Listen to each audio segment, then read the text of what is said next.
A very good day to you on a rainy day. We have now been relegated into the shed. We're in amongst the tractors and the balers. But folks, we are rejoicing. Rain means life. I want to ask you a question today. How are you feeling? Are you feeling like you are cared for?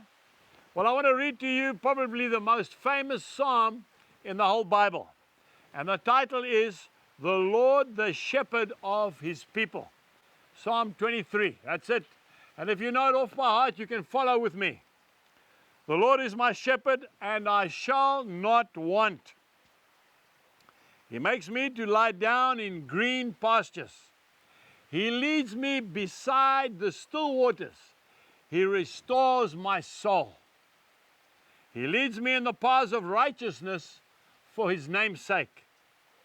Yea, though I walk through the valley of the shadow of death, I will fear no evil. For you are with me. Your rod and your staff, they comfort me. You prepare a table before me in the presence of my enemies. You anoint my head with oil.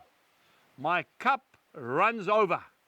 Verse 6, surely goodness and mercy shall follow me all the days of my life, and I will dwell in the house of the Lord forever. That was written by a shepherd boy by the name of David.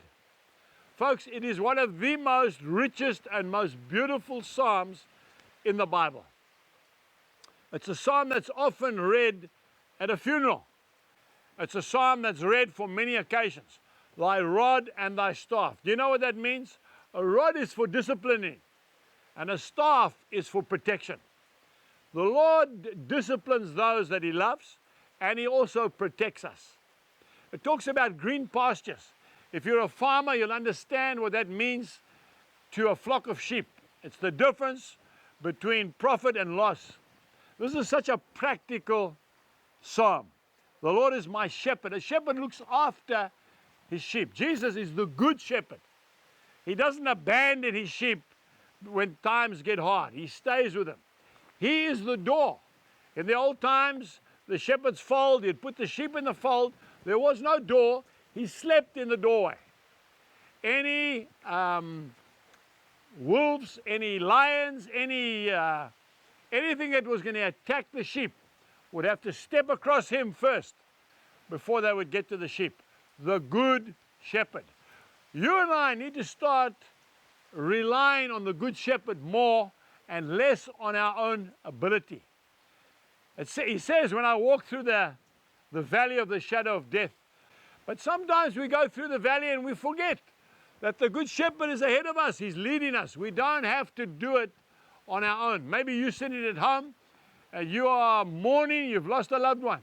Well, the Lord says that He'll be with us all the days of our lives, and we will dwell in His house forever.